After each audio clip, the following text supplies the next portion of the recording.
Hello, and welcome back to whatever this is. We know what this is. This is a cry for help. No, but today I'm going to be discussing Midnight Sun.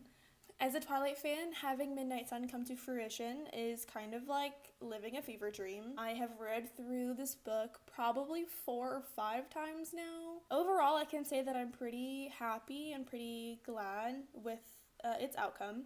Again, it's just Twilight from a different person's perspective. Despite us all asking her to release the other Twilight books from Edward's point of view, Stephenie Meyer has said that she won't be doing that because Edward's mind is a dark place that she does not like to visit. As a New Moon fan, I'm offended and I'm frankly upset, okay? I just want to know. That's all I want to know. They ask you how you are, and you just have to say that you're fine when you're not really fine, but you just can't get into it because they would never understand. To give you some history on this book's publication disaster in the past, Midnight Sun was partially leaked in 2008. An unedited and incomplete draft of Midnight Sun was uploaded to the internet, supposedly from one of Stephenie Meyer's friends, teams, editors. I don't know the full logistics of it. I'm sure if someone else does, they can gladly provide you receipts. I'm not interested in that aspect of its history. I will say that in 2008, I was one of those people that did read the partial draft that was released of Midnight Sun, and I was immediately obsessed. The partial draft only had the chapters of Twilight all the way up to the meadow scene. It was right before they got out of Bella's truck to go hiking. And from 2008 up until August 4th of 2020, I have just been waiting for this book to be finished. Thankfully, she did finish it this year. In 2015, Stephenie Meyer was given an opportunity to possibly release a new Twilight book. Honestly, we were all hoping it was going to be Midnight Sun, but no, alas, it was Life and Death, which is just the Twilight 10th year anniversary reimagined dinner bent nightmare. And no, I do not want to review this book. Here's my review. I didn't like it. Didn't like it. I still have trouble getting through this book today. I don't think I've read through it in a complete setting ever. It's always bits and pieces where I'm like, oh, I wonder what Jessamine was meaning by this, or just a nightmare. The names are a nightmare. They give me night terrors, and I'm not going to review it. I didn't like it. I didn't enjoy it. I think it's cool. The ending was different. It's great, whatever.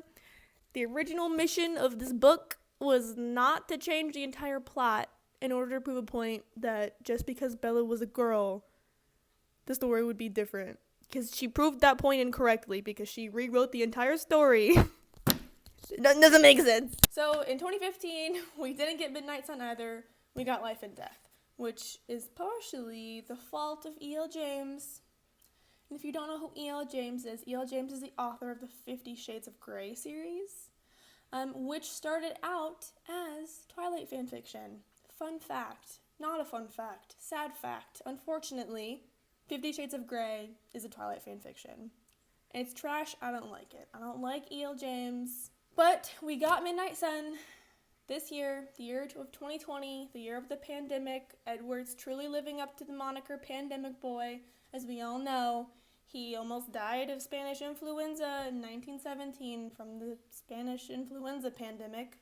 And he comes back in 2020 during another pandemic. Thank you, sir.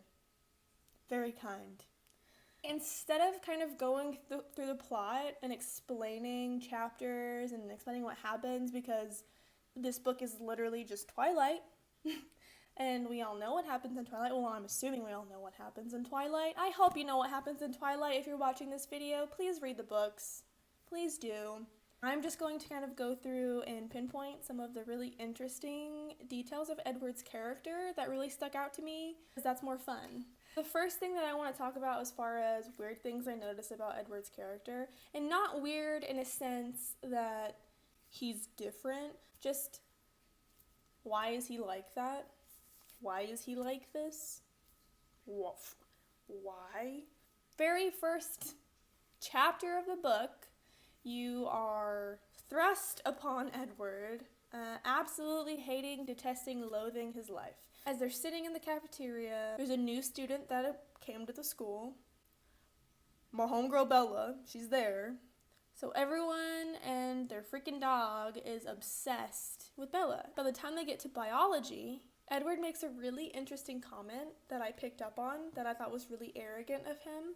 So right before he gets to biology and sets his books down and starts to his self-loathing commentary, he makes a comment about Mr. Banner, the biology teacher, and how his teaching style is very, very elementary to Edward.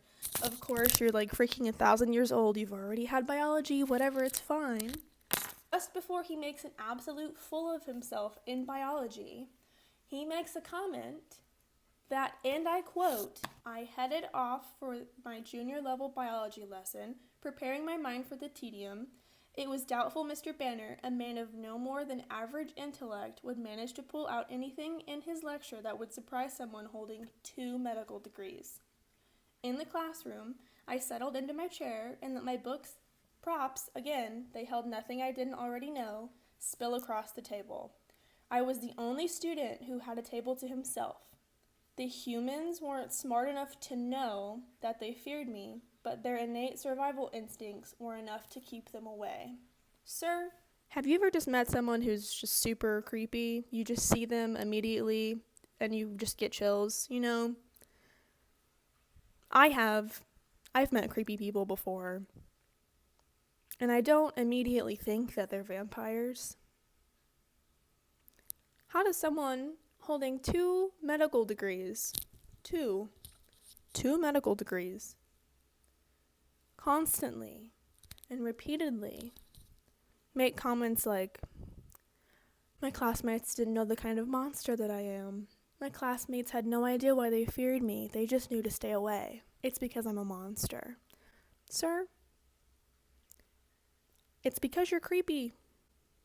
You don't really talk to anybody. Your hair is super tall.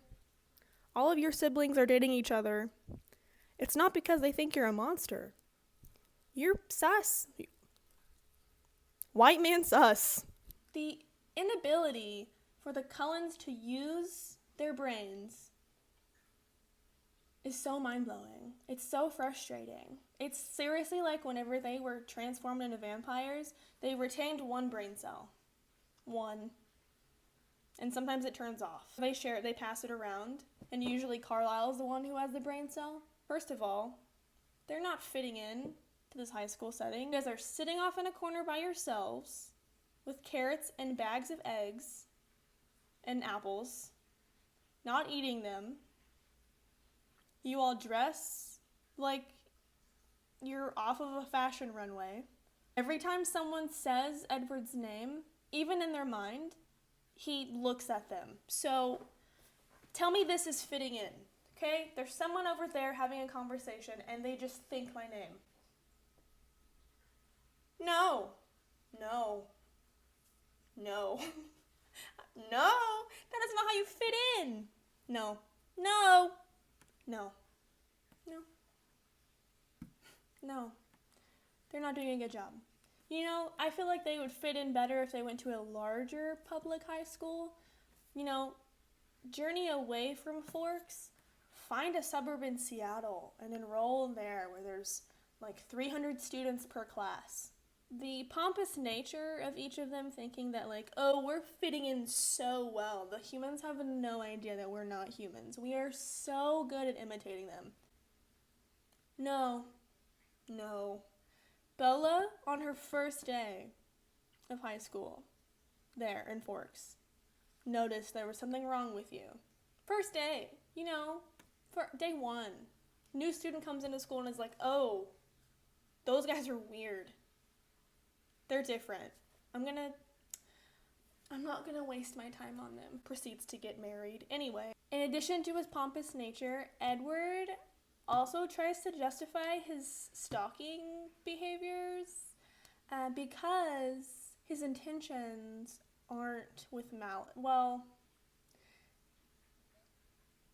He doesn't want to hurt Bella, but the monster within might try. But he says that the reason he's not bad, so stalking is okay, because if Mike were to stalk Bella, his intentions are not good.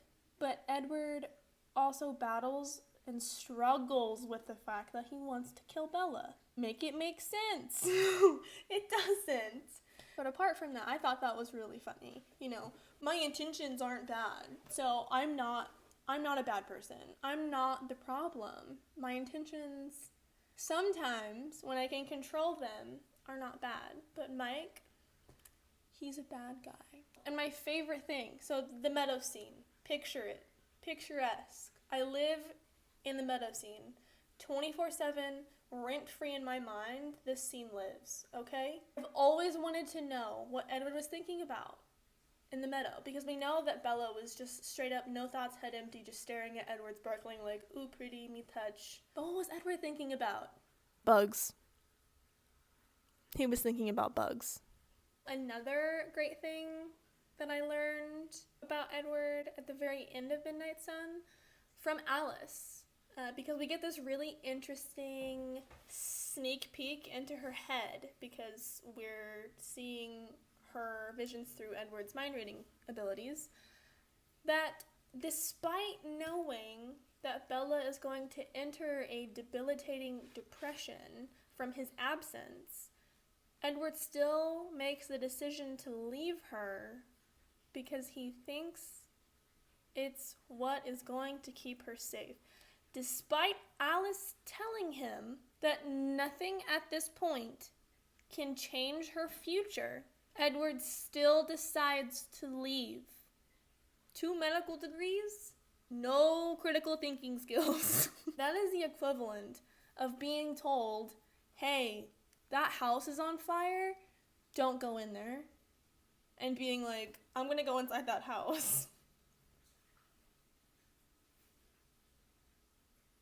Sir? Sir? Sir? I can't. To jump back to the beginning of the book, I know I'm kind of running around in circles. That's how my brain works, I'm sorry. The fact that Edward refers to his classmates as children kind of bothered me, especially whenever he starts to date Bella. That doesn't sit right with me. But to kind of wrap everything up, as a Twilight fan, in the year 2020 is very hard, but I'm very thankful to be a part of this community. I do want to say, despite my occasional harsh criticism of Stephenie Meyer, at my core, I am truly thankful for her and her writing, because without her, we would not have Twilight.